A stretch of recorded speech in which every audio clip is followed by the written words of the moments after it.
What's up, everybody? Welcome into Shout, a Buffalo football podcast. As promised, former Buffalo Bills offensive lineman Jon Feliciano now enjoying retired life, and on the other side of the microphone, co-hosting his own podcast. Not our fault. Obviously, talking quite a bit about the Bills.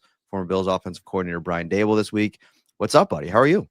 I'm wonderful, man. I don't know if I'm enjoying retirement yet. I'm still every day waiting. I'm still thinking about coming back, but it's been all right. It's been fun. I moved to Tennessee, to Knoxville with my boy Lee Smith. So seen a lot of him lately. So it's been fun.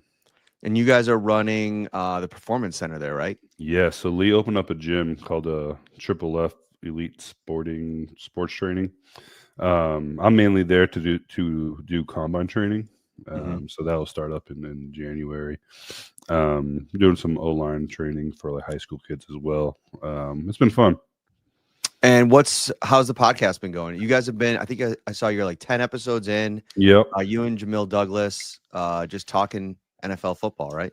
Yeah, man. So me and Jamil have our football careers were linked from the start. We were roommates at IMG training for the combine, and grew a friendship from there.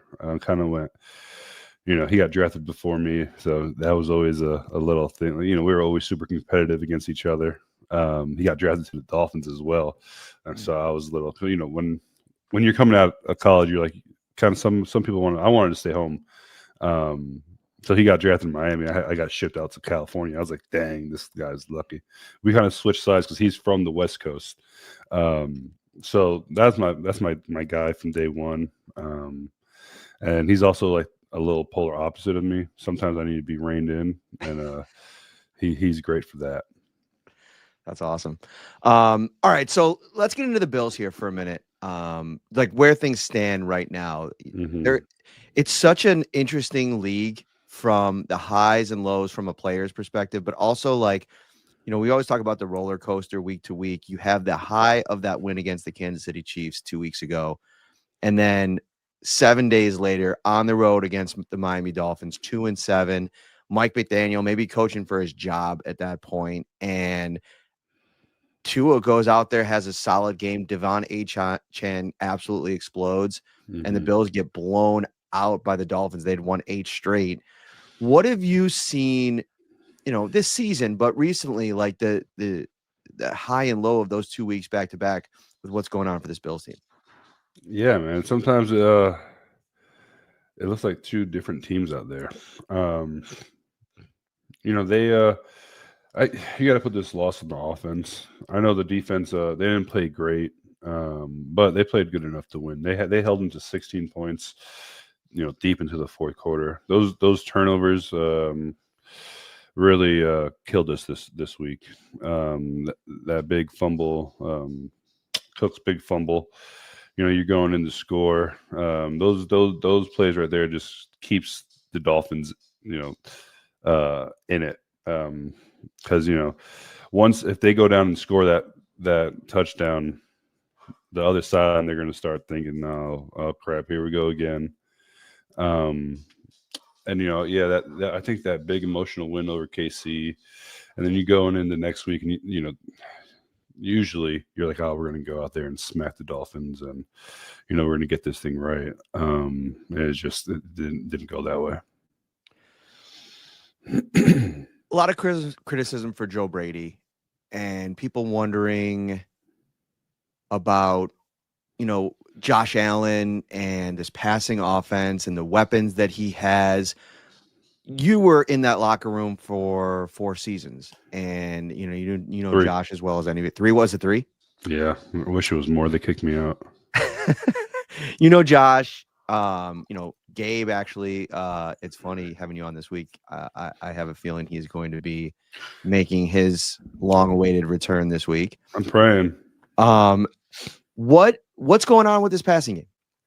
I don't know, man, but I'm super excited for Gabe to get back. I don't know if maybe because I'm just a big Gabe Davis fan, but I think he has a lot to prove coming off of this injury, and he goes his departure in Buffalo. I know there's a lot of people are like, oh, he can't catch, or he's not that good of a receiver, blah blah blah. He goes out and gets paid by the Jacksonville Jaguars, and then that season didn't really go the way he wanted with getting injured and stuff. So I know he has a big chip on his shoulder, and I'm excited to see what he can do, because I think he's going to be balling, and I think he's going to be what that team needs. Do you think they should reduce Keon Coleman's role in this offense and let maybe Gabe Davis, somebody that's a former captain on this team, maybe assume not only like the leadership stuff, because I think that room probably needs some of it, but also somebody that, Josh doesn't have to question his chemistry with Gabe Davis, right? And it's something that it's felt like that's been the challenge with Keon. At times it feels like they're forcing the ball to him. At times it feels like he disappears in the offense. And I feel like Gabe's strength or superpower, throughout the course of his career, whether he was getting 10 targets in a game or one, like there wasn't, you didn't see a different player. And I think sometimes, we're coming on the heels of this last week where Keon's been criticized quite a bit for maybe lack of effort. I asked Sean about it on Monday, and he didn't necessarily dispute the fact that effort has been an issue at times with Keon. Do you think that's something that can maybe spark this passing game? Because there's talent in there. Like, I mean, Curtis Samuel and Elijah Moore, I know it hasn't really clicked this season, but both those guys have made plays in this league, and they're going to get Josh Palmer back this week. Yeah, I like those guys. And yeah, I saw the question. McDermott didn't shy away from it. And yeah, man, I think one of the strengths, like you took the words right out of my mouth. Like Gabe, when he's not the main focal point of an offense, he still finds his way to make plays. And the thing that I think is underrated is Gabe's a great blocker, a great perimeter blocker. And some of these runs where Cook is doing all his crazy moves, I think it's going to make it a little easier on him with Gabe out there with his blocking aspect. And yeah, man, I think Gabe's going to make a big difference, and it's not just his play. I think it would be his leadership, and like you said, he's a dog out there. He is always giving 100% and doing anything you ask of him. So I like Josh Palmer as well. He's a big play guy, and I think him and Josh and Gabe, I think we're going to be all right in the next couple of weeks. Have you noticed anything different about Josh Allen this year? He's great, bro. I mean, that play on third down, I think it was in the third quarter when he ran one side, turned. It was like a Madden play, like crap that I do if I'm trying to pick on my 5-year-old. I'm just, we got to make sure he doesn't feel like he needs to be Superman all the time. And I think when because we don't want. You look at what Jackson Dart has to do, and he's getting hurt all the time. We just can't have Josh going down. I think we got to just make sure we get this offense going, so we keep him healthy. Because we know if things aren't going right, he's going to try his hardest to win, and sometimes that puts himself in harm's way. Sean said something interesting this week he was asked about Josh because he looked dejected. He always looks. So let's not overinflate this. Like Josh Allen after losses is not happy. Like he's just not wired that way to come out and be the CEO. Like a lot of times, even take a 3-point loss to like the Eagles or something, he's gonna be pissed off. Yeah. But he did look like coming out to the podium like there was a level of dejection. And then Sean came out on Monday and said, "Listen, we have to make sure that we're keeping it in the right psyche, mentally, physically, and spiritually." And one of the social media posts that went around on Monday was like, I saw it. I don't know who put it out there, but this ain't it. This woe is me, Josh Allen. And I wanted to get your thoughts on that because like, I don't necessarily think it's a woe is me attitude. I just think sometimes when they lose and there's no, in the immediacy of there's no answers, like he takes it really hard. Yeah. I mean, if you ever loses a game of Catan, that's how he looks. The dude, I mean, I don't have a problem with it. He's a competitor, bro, and he wants to win so bad, and he takes things really hard when like he doesn't perform well, and he thinks like he let his team down or let his guys down. That's Josh, bro. Um, no one in there has a problem with it. I mean, guys, like player wise, um, if anything, it makes you want to fight harder for him because you're like, damn. I know at least for me, it was like, damn, I don't want him to go through that because he does take him hard. If you go back to your time, I want to transition here. And before I do, I got to mention that we're brought to you by Tops Friendly Markets. And right now it's the Christmas bonus program. Hop aboard the Savings Express and head over to Tops. Save $10 at all your other favorite stores and restaurants with over 20 gift cards to choose from. There's something for everyone on your list.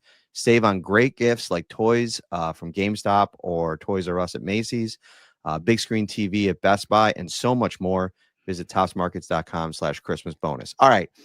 The Giants move on from Brian Daboll. I listened to your episode of your podcast. I do think he's gotten a pretty raw deal. I also think that from the start, there just hasn't been a great alignment there between ownership, the coach, and the GM, and which is crazy because Shane and Daboll went there together.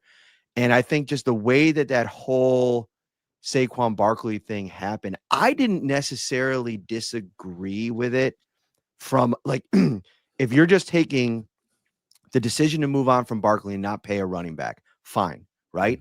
But you had given like Daniel Jones that contract. So you've invested in the model or in what you had going on there, and then you quickly pivoted away from it. Like that was a little bit herky jerky to me. And then you finally, after all this time, let Daboll go find his quarterback, knowing that you brought him there based on what he did in Buffalo to find Josh Allen, because he was a big part of that process. I mean, Brandon Beane even still talks about how important Daboll was during that process.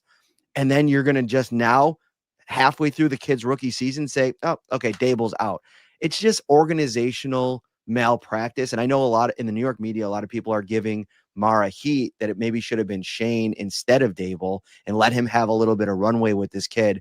But your thoughts on how that all played out? Dude, I completely agree, bro. Like,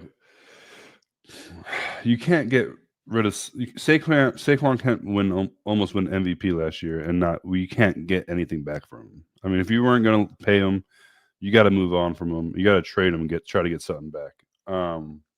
And yeah, man, I agree. Daniel and it didn't work out in New York with DJ for a few reasons. But like you said, you let Daboll bang on the table for Jackson Dart, and I'm not a big Russell Wilson fan, as I've said a few times on my pod. But like, so they had to wait basically for Russell Wilson to lose his starting job, pay himself out of the starting job to finally get Jackson Dart in. And when Davis finally gets him in, it's like you see sparks, you see what the team can be. Obviously they let a bunch of games go late in the game, and they lost those. So like at the same time, I understand the why he has to get fired, but like, bro, you got to have some patience with if Dave's finally got the guy he wanted. And I was excited to see what he was going to be able to do with Jackson. But yeah, man, it's I feel like if you're going to fire him, you should have fired him last year. If you continue on with him, you got to give him at least 2 years with the new quarterback. So I bring up Brian because the second this happened, I texted you. I saw you brought it up on your show just to get your kind of thoughts on it. And I said, you know what? Let's bring him on the show and let's break this thing down, because I really be interested to know. And I know you didn't get there till 19, so you got there 1 year into the Brian Daboll era, where he'd kind of already established his side of the ball. What was the dynamic with him and Sean like early? I know it ended pretty frosty. There's been reports. I mean, there was a line in one of the league lawsuits where an executive said that Daboll wouldn't have been back as coordinator, even if he didn't get a head coaching job. It had gotten to a point that it was so bad between the two of them. We'll get into like the current, but like, let's go back to like, how do you feel like that relationship deteriorated? You know, I would still love to be a Buffalo Bill in the next coming weeks. Just, honestly, I think they did a good job of keeping it away from the players. I was always in this position where I knew a lot more than everyone because I was friends with the coaches, basically, and like all the coaches. So like, I always knew a little bit more. But honestly, I don't think it was super bad. So I guess the last year where all those reports are coming out. I just think it's one of those things where Dave's is, it was, you could see Dave's was going to be a head coach any second there. As soon as, like, I think in 2019 after the season was the first time I was like, oh shoot, we might lose Dave's to a head coaching job. Then we got to keep him the whole time I was there. But I'm an emerging head coach. The players loved him. So it was kind of, I think Sean felt a little bit of pressure behind him, and maybe there was some tension there. But I think both of them have grown in the last few years. That I don't see if Joe Brady does, I don't think they'll move on from Joe Brady, but I think if Joe goes and gets a head coaching job, which is very likely, I can see it happening and it working fine. Because I think, I think Sean has grown tremendously in the last few years. Is that based on what you've seen from afar, or like when you've talked to guys that are still there that you know? Yeah, both. I think he's been able to let his personality really he's able to be more himself now. Me and him had a little tension a little bit, like when I was there, because I was like, dude, he's such a good guy. He's a great man. I love Sean. And then there was times, he was a young head coach. He was trying to learn who he wanted to be as a head coach. So early on, there was some times where it was just like, oh, come on, bro, you're too good you don't have to be like this hard ass sometimes. Like we had but it's also like he needed to feel the trust from the locker room. So once that, I think they were able to grow, and he was able to be more himself. I think that has really blossomed into, one of the best head coach relationships and with the players, and just a really good head coach. So what is your perspective on the part of the fan base, Sean specific now, and I want to get back to Brian in a second because I have one more thought that I want to get your thoughts on. There's a big chunk of the fan base that thinks they're never going to get over the hump with McDermott for a multitude of reasons, whether it be, shrinking in big moments, like the defense letting them down in the playoffs multiple times. A lot of some in-game questionable decisions, whether like going for it on fourth down is all of a sudden what he was getting stronger at isn't as good this year, like timeout usage, and just like in-game management has been an issue at times. Like there's also that stat out there, and I actually asked him to this directly. He came on the show right before the season, and I agree with you. I think Sean has taken steps over the last 2 years to really just get out of his comfort zone and really let people in a way that he just refused to previously. And I think it's helped him. I think it's helped the team in a lot of ways. But I asked him, like, there's no quarterback head coach combination that's ever won a Super Bowl together that didn't do it in their first 5 years together. And this is year 8 now for him and Josh Allen. And they've gotten a heck of a runway here, right, to play together and develop this thing. Do you think it's possible for them to win the Super Bowl with Sean McDermott? 100%. Yeah, 100%. It is. I think they could be the first. They can be the first. But it's one of those things, man. I mean, he's yeah. The track record is not great with losing to the Chiefs in the playoffs almost every year. Like, but What you know, gives you the confidence in him? I mean, just he's a great motivator, man. He knows what he's doing. It's just I think it's just bad luck, bro. I mean, that 13 honestly, if that 13 seconds didn't happen, I think we win the Super Bowl that year. Mhm. We would have had the Bengals coming in to Highmark playing a night game for the Super Bowl. I don't think we lose that game. Um, so like that's one Super Bowl, and I think there's just a few plays away from being in the Super Bowl multiple times. Um, it's just those damn Chiefs, bro. I hate them.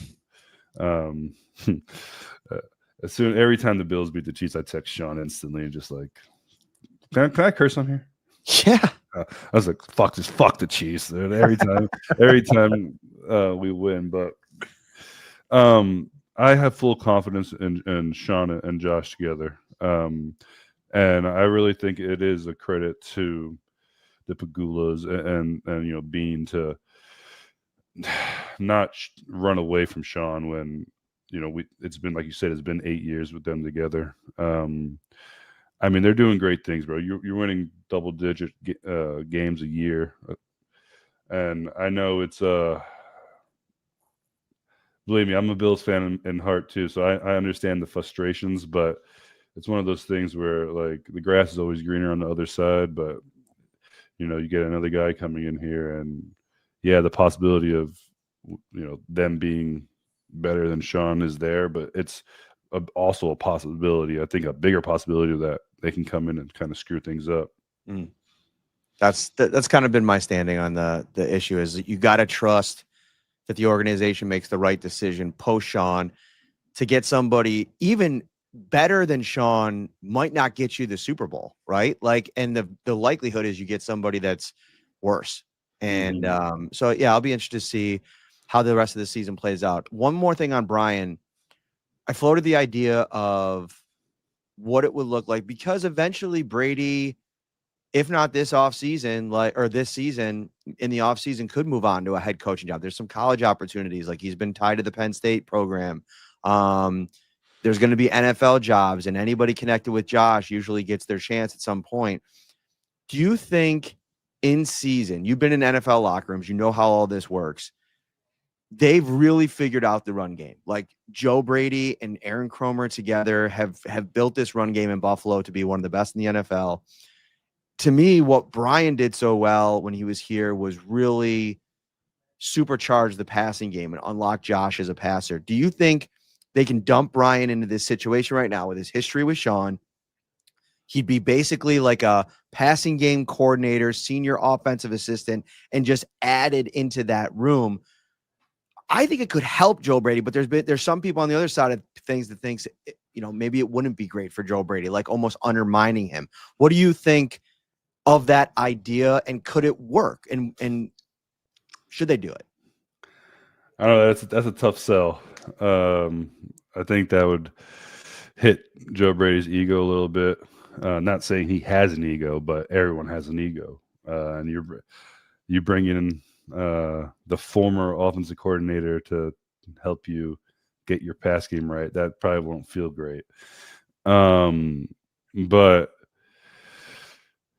I could see Dave's doing it just because he's Buffalo to the core. He would do it for the city. I think while Dave's does have his own ego too. I mean, but I could see it happening for Buffalo and Buffalo only. But I'll tell you Josh, what. and Josh, I think yes, it would be and for. Josh, you're 100% right. But I don't know. That would be tough. Tough sell if I'm Joe Brady. But I'll tell you what. I've been thinking about this lately, and I think it's almost the worst situation for a Buffalo guy. Mike McDaniel's probably getting fired. It would suck to see Daboll in Miami, but I can see that I can see that happening, bro. And that's something I've been thinking about, and I don't want it to happen. Dave's, I'm sorry. if you see this, I want you to get another head coaching job, but just not in Miami, bro. One last thing before I let you get out of here. I caught up with David Edwards yesterday after practice, and talked to him a little bit about Joe Brady, because these guys don't pay attention to it, like the outside noise, and Brady's been under fire this week. I mean, I've been very critical of him, more critical than I said it's a big week. Like, we saw what happened with Ken Dorsey. I mean, over the course of those couple of weeks there leading up to when he was ultimately fired, there were a couple of really eye-popping weird performances, and this road game against the Dolphins was a weird performance. And it's like, you start to see these build. I feel like this is like a bounce back opportunity against a really good defense against Tampa Bay. They're good against the run, they're good against the pass. It's a statement kind of game. I think the offense will probably be good this week, and I wanted to get Edwards' thoughts on it. And he said, I think it's crazy that Joe Brady is under fire and scrutiny. Since I've been here, since he has been the offensive coordinator, has been nothing short of spectacular. We have the utmost confidence in Joe and our offensive staff. I got nothing but amazing things to say about Joe. Love him. He's a guy I would fight for, everything I can for. I just think that's crazy. So we can do a better job as an offensive line. Look at myself, and I go, man, I wish I would have had a couple plays back that could have impacted the game, protecting, running it. Like I just don't get it. I love Joe. I got nothing but great things to say. I'm glad he's our OC. I would fight for that dude any day of the week. Obviously, guys are going to fight for their OC. I mean, even in Ken Dorsey, when we were leading up to that, everybody said similar things. But I do get a sense that people probably are pretty pissed in the locker room right now that Brady's getting the kind of heat that he's getting, because he's done a lot of good things over the last year and a half. Mm-hmm. Yeah, 100%. So when I've been in a few locker rooms where that kind of stuff is happening, and you really, really just really want to go out there and fight for your guy, because getting crapped on is never fun. So those guys will definitely be ready to play. That's a big game, bro. If you look at, if you want to win the division, record-wise, we got to start catching up to the Patriots. We got to start, stacking wins and hoping the Patriots start losing. But we got to win the division. We want home playoff games. This is going to be a big game, and I'm excited to watch it. That's Tampa is one of the best teams in the league. I think the Rams, Seahawks, Colts, and Tampa's right up there with all those guys. So this is going to be a big game, and we need to win because we need to win the division. Speaking of big games, if you want to get it to any game in Buffalo, you got to get over to Amtrak.com. They'll get you right into downtown Buffalo, just a short ride share to the stadium. No middle seats, generous luggage policy, ease of travel. You'll arrive in comfort. Free Wi-Fi on every single ride. Kids ride 50% off. Give the gift of Amtrak travel. Gift cards always fit this time of year. All right, buddy. That'll do it. Thank you so much for coming on the show. Let everybody know where they can find your podcast, anything that you want people to check in on. Yeah, man. Follow us on YouTube, Not Our Fault Podcast. There will be a lot of cursing. I'm sorry. I can't help myself. Just two old guys talking crap about football, really predicated around offensive line play. But we'll hit the big topics and stuff. But come follow us. Awesome stuff, man.